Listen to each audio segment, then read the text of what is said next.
Hey Care2, it's Heather, and I am coming to you from Washington, D.C., actually out of my kitchen. We also begin our coverage of the Republican National Convention. We'll be working hopefully with some media partners who will help bring some good on-the-ground coverage, as we had done with Denver, sort of shape and give you a sense of what's going on in Minnesota, what you can expect. And of course, we have to talk about vice presidential nominee on the Republican side, Governor Sarah Palin of Alaska, whose whose selection was announced just last Friday. First of all, as many of you may already know, the proceedings have already been altered a little bit. Hurricane Gustav has battered the Gulf Coast, including Louisiana, is getting hit hard again. And although it wasn't nearly as strong a hurricane, there's some massive flooding going on. They evacuated the entire city of New Orleans, and of course the Republicans who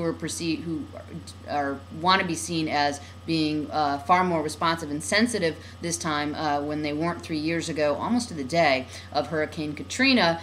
They have canceled all their proceedings except for all the official business. Now, for those of you who are not political dorks and don't follow this stuff as closely, conventions, yes, there are speeches and there's a lot of stuff that's intended for the public at large, but there is official business that happens. The process of, for example, getting the party platform approved. That's sort of how they feel on all of the issues. And they actually have to go through this formal process of nominating their selective candidates.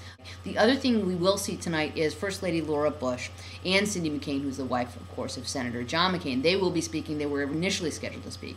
The scheduled speakers who will not be appearing, much to the relief of the McCain campaign, is actually President George W. Bush and Vice President Dick Cheney. Now, as you know, not very popular folks in the country right now, highest disapproval ratings ever, and they knew they had to let them speak because, of course, Bush is still the titular head of the party and he's President of the United States. So they had to give him a speaking slot. The fact that they're altering their coverage because of Hurricane Gustav really gives them the opportunity to just sort of say, well, we gave it the old college try and now they don't have to speak. The other speaker who was scheduled tonight and will not be speaking tonight, but I suspect they might try to find a slot for him later, is Senator Joe Lieberman, who is now an independent Democrat from Connecticut. But Senator Joe Lieberman, of course, was on the short list for vice president. In fact, some of the media reports suggested that Senator McCain really wanted to pick him and ended up being steered away from it because of Lieberman's pro-choice record.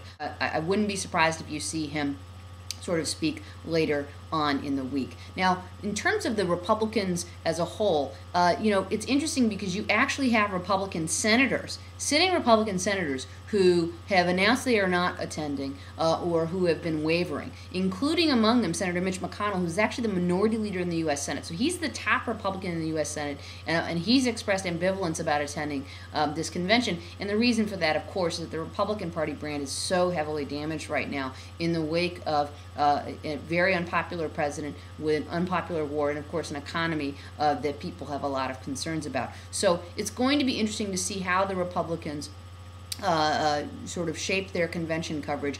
The sort of theme that they're going for overall is country first. And you actually saw Senator Obama try to address that a little bit in his acceptance speech on Thursday night, where he sort of said, hey, I love my country too, I put my country first too. But that is sort of the theme that the Republicans are going for. Let's look at Governor Palin of Alaska real quickly.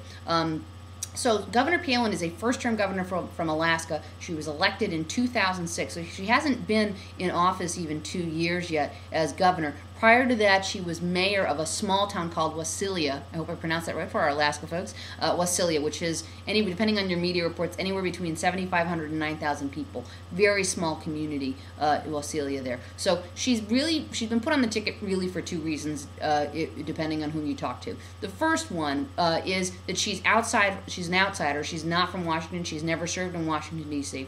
And then she has a reputation as a reformer. She's done some things in office to sort of try to take on some of the oil and gas interests in that, and Alaska is known as a state for having lots of corruption going on. If you look at the fact that Senator Ted Stevens was indicted. In fact, Sarah Palin, when she was elected governor, she defeated Frank Murkowski, who was the sitting Republican governor in a primary because there were concerns about his own corruption. So, and Senator McCain's wanting to use that to show he's a maverick and an outsider in that regard. And the other thing, she made an explicit appeal when she made her first speech in Dayton, Ohio on Friday to women voters. And the McCain campaign thinks that they can sort of draw in the Hillary folks who are upset about her, not only the fact that she wasn't ultimately nominated, but her treatment in the media. I have some serious questions about that. I'll be interested in your perspective on it. And in fact, some of you have already sort of shared with us your comments and your thoughts about Governor Palin's selection. I wanted to read a couple of them to the audience so you can get a feel for what's happening within the Care2 community on this. So I'm going to have to look down in order to read it. Hold on. So Judith R. said, I find it insulting that Senator McCain chose Governor Palin as a running mate. It only reinforces how out of touch he is by believing women will vote for an ultra-right conservative who is 180 degrees away from Senator Clinton's policies simply because she is a woman. On the other side, we had David A., who very succinctly and very shortly said, good choice. The Republicans, need new faces and a woman to boot. It was overwhelmingly actually against Palin. We had probably about a 8-to-1 or 9-to-1 sort of sentiment running against the selection of Palin as opposed to running for it. And we hope to bring you some more about her positions in the coming days. The last thing I want to sort of talk about to help illuminate a little bit here is that there have been reports of sort of raids that have happened.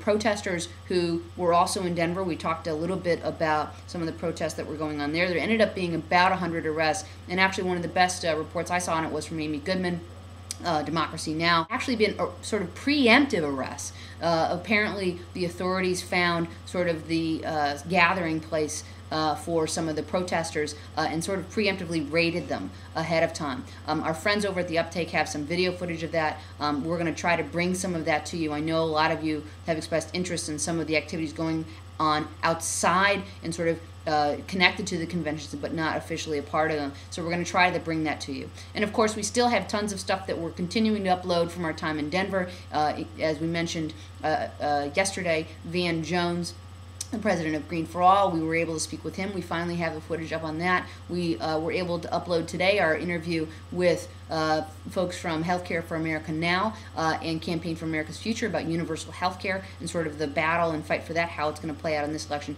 And we still have all of this Nader footage we're working on, including a press conference with Ralph Nader himself, as well as some speakers who were participated in a rally he held last Wednesday, including actor Sean Penn, and there's some good stuff in there that we are still going to get up and send to you. So keep your feedback coming.